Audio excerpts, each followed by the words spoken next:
क्या आपने पंचकर्म में विरेचन के बारे में सुना? क्या होता है ये विरेचन? मैं डॉक्टर कपिल सैनी एक बार फिर आपके साथ हूँ और आज हम बात करेंगे कि विरेचन क्या है, जो बॉडी के डिटॉक्सिफिकेशन के लिए पंचकर्मा में यूज़ होता है। तो सबसे पहले हम बात करेंगे कि विरेचन शब्द का क्या मतलब है। विरेचन शब्द का मतलब है दस्त लगाना। तो क्या ये दस्त लगना वो है जो हमें अक्सर लग जाती हैं? नहीं। या फिर क्या ये दस्त लगना वो है जो हम अक्सर अपने पेट को साफ़ करने के लिए रात को जब कुछ पाउडर वगैरह लेते हैं, हमें कॉन्स्टिपेशन होता है और हम पेट साफ़ करते हैं, तो क्या ये वो है? नहीं। डिस्कस करते हैं डिटेल। सबसे पहला, क्या ये वो दस्त है जो हमें अक्सर इन्फेक्शन से या कुछ गलत खाना खाने से हो जाती है? तो ये बिल्कुल वो नहीं है। उस दस्त में और इस दस्त में क्या डिफरेंस है? उस दस्त में बहुत सारे पैथोजेंस आपकी इंटेस्टाइन में आते हैं, आपकी आंतों में आते हैं, वहाँ पे वो इन्फेक्शन क्रिएट करते हैं और इन्फेक्शन क्रिएट करने के बाद टॉक्सिन्स रिलीज़ करते हैं। बहुत सारा फ्लूइड आपके आंतों में इन्फ्लामेशन या सूजन की वजह से आ जाता है। वो मोशंस के थ्रू, पानी के थ्रू बिल्कुल वाटरी आपको स्टूल आना स्टार्ट होते हैं, जो कि आपकी बॉडी में इलेक्ट्रोलाइट इम्बैलेंस कर देते हैं।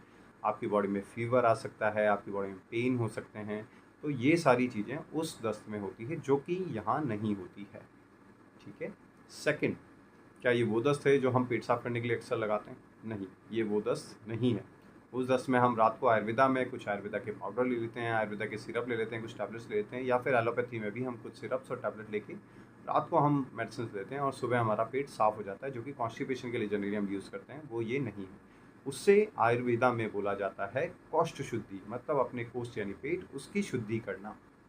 ये उससे बिल्कुल अलग है। तो ये क्या है? ये एक प्रॉपर प्रोसेस है जो कि आपका लंबे टाइम चलता है। उसमें आपको पहले कुछ प्री प्रोसीजर्स फॉलो करने पड़ते हैं, फिर मेन प्रोसीजर होता है, फिर कुछ आफ्टर प्रोसीजर आपको इसमें फॉलो करने पड़ते हैं। तो ये एक प्रॉपर मेथड है। अब ये कब कब किया जा सकता है? क्या है, स्वस्थ रहने पे किया जा सकता है, या फिर ये बीमार पड़ने पे किया जा सकता है, या दोनों कंडीशन में किया जा सकता है? तो इसका जवाब है ये दोनों ही कंडीशन में किया जा सकता है। बिल्कुल, आप डिटॉक्सिफिकेशन अपनी बॉडी में स्वस्थ कंडीशन में भी करवा सकते हैं। स्वस्थ कंडीशन में करवाने की कुछ पर्टिकुलर ऋतुएं होती हैं, या फिर हम जनरली भी इससे करवा लेते हैं। पर ऋतु में अगर हम इसे फॉलो करेंगे तो ज़्यादा बेटर है। कफ विरेचन की एक अलग ऋतु है, वमन की एक अलग ऋतु है। तो ये ऋतुओं के अगर अकॉर्डिंग हम करवाते हैं तो पूरे साल का एक डिटॉक्सिफिकेशन हो जाता है। लेकिन फिर भी इन जनरल भी हम इन्हें करवा सकते हैं, ऐसा कुछ नहीं है कि नहीं करवा सकते हैं। हमें पेशेंट की कंडीशन देखनी होती है, पेशेंट की टॉक्सिन्स लेवल की कंडीशंस देखनी पड़ती है, और उसके बाद हम इस प्रोसेस को करवा लेते हैं। अब बात करते हैं डिजीज़ेस कौन कौन सी हैं जिसमें हम ये करवा सकते हैं। तो डिजीज़ेस की बात करते हैं। जनरली हम ये सोचते हैं कि पित्त हमारी बॉडी में केवल डाइजेस्टिव ट्रैक्ट में ही होता है, जिसे हम एसिड समझते हैं, लेकिन ऐसा नहीं। पित्त आपकी बॉडी में अलग अलग जगह पर होता है। पित्त आपकी बॉडी में आँखों में होता है, जो देखने का काम करता है। आपके ब्रेन में होता है, जो कि आपकी इंटेलिजेंस बढ़ाता है। आपकी त्वचा में होता है, जो अलग काम करता है। तो अलग अलग जगह पे आपकी बॉडी में ये पित्त है और अलग अलग काम करता है। तो ये पूरे शरीर में जो पित्त है उसके लिए सबसे बेस्ट ट्रीटमेंट विरेचन है। उस पित्त को अगर उसकी अधिकता हो गई है और वहाँ पे उसने बहुत ज़्यादा डैमेज करना स्टार्ट कर दिया है, तो उसे हम विरेचन के थ्रू निकालते हैं, उससे उसकी साम्यावस्था में हम लेकर आते हैं। तो पित्त के लिए सबसे बेस्ट ट्रीटमेंट ये माना जाता है। लेकिन ये कफ की भी मध्यम शुद्धि करता है। मतलब अगर आपकी बॉडी में पित्त बढ़ा हुआ है, उसके बाद थोड़े कम लेवल पे कफ बढ़ा हुआ है, तो उसके लिए आपको विरेचन में ये प्रोसेस फॉलो करना पड़ता है, जो कि आपके पित्त के साथ साथ आपके कफ को भी शुद्ध करता है। तो अब कंडीशन पे डिस्कस करेंगे, कौन कौन सी कंडीशन ये हैं जिस पे इसे किया जा सकता है। सबसे पहली कंडीशन आप खुद जानते हैं कि अगर आपकी डाइजेस्टिव ट्रैक में अगर पित्त बढ़ा हुआ है, आपको एसिडिटी बहुत ज़्यादा रहती है, आपको पेट में गर्मी बहुत ज़्यादा रहती है, इसके अलावा आपको अल्सर्स कंटिन्यूसली होते रहते हैं, तो इस कंडीशन में हम विरेचन करवा सकते हैं। इसके अलावा कौन कौन सी कंडीशन है? सबसे इम्पॉर्टेंट कंडीशन जिनमें पित्त बढ़ा हुआ होता है वो होती हैं स्किन डिजीज़। स्किन डिजीज़ में अगर आप विरेचन का हेल्प लेते हैं तो आपको बहुत अच्छे बेनिफिट्स मिलते हैं। कौन कौन सी कंडीशंस स्किन की ऐसी हो सकती हैं?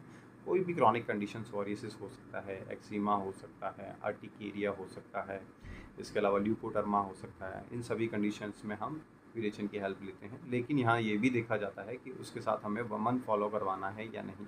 अगर वमन फॉलो करवाना है तो हम पहले वमन करते हैं, उसके बाद विरेचन करते हैं। लेकिन कोशिश यही की जाती है कि अगर क्रॉनिक केस है, बहुत ज़्यादा उसमें रिजल्ट नहीं मिल रहे हैं, तो हम इस कंडीशन पे जाते हैं। अदरवाइज़ पहले हमारी फर्स्ट प्रायोरिटी होती है कि मेडिसिन से ही उन्हें मैनेज करें, क्योंकि ये टाइम कंज्यूमिंग प्रोसेस है और जनरली आईपीडी प्रोसेस होते हैं। बट अब कुछ हम जगह पर इसे मैनेज करके ओपीडी लेवल पे भी ये सब चीज़ें करवाते हैं। नेक्स्ट, आपको हार्मोन से रिलेटेड कोई दिक्कत है, आपको आपकी बॉडी में किसी भी तरह का हार्मोनल इम्बैलेंस है, क्योंकि हार्मोन्स भी सारे पित्त के अंडर आते हैं, तो उस जगह पर भी हम विरेचन को फॉलो करवाते हैं। सेकंड, आपको आईज से रिलेटेड कोई प्रॉब्लम है तो भी हम वहाँ पर विरेचन को फॉलो करवाते हैं। And most important thing, infertility. अगर आपको इनफर्टिलिटी से रिलेटेड कोई दिक्कत है तो वहाँ हम विरेचन फॉलो करवाते हैं, क्योंकि इनफर्टिलिटी में भी मैक्सिमम हार्मोन्स का ही रोल होता है। तो ये हैं इंडिकेशन जहाँ हम ये चीज़ें फॉलो करवा सकते हैं। अब बात करते हैं कि इसमें प्रोसेस क्या होता है। इसमें सबसे पहले आपको मेडिकेटेड घी पिलाया जाता है, और वो मेडिकेटेड घी पिलाने का एक पर्टिकुलर टाइम होता है कि हम 5 से 7 दिन मेडिकेटेड घी पिलाते हैं आपको।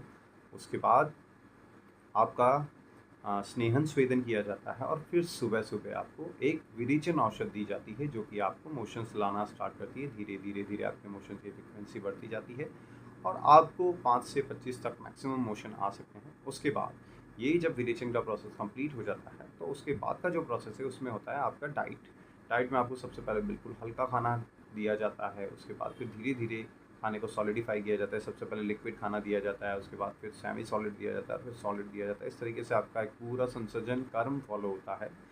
ये पूरा विरेचन का प्रोसेस है, जिसे आईपीडी लेवल पे मोस्टली किया जाता है, लेकिन विरेचन को आजकल डॉक्टर्स ओपीडी लेवल पे भी फॉलो करना स्टार्ट करवा दिया। तो आई होप आपको ये जानकारी अच्छी लगी होगी। अगर आपको ये जानकारी अच्छी लगी है तो आप किसी और के साथ शेयर कर सकते हैं, उन्हें भी इस चीज़ पे नॉलेज बढ़ेगी। और अगर आपके कोई प्रश्न है तो आप हमें कमेंट करके बता सकते हैं। Thank you so much.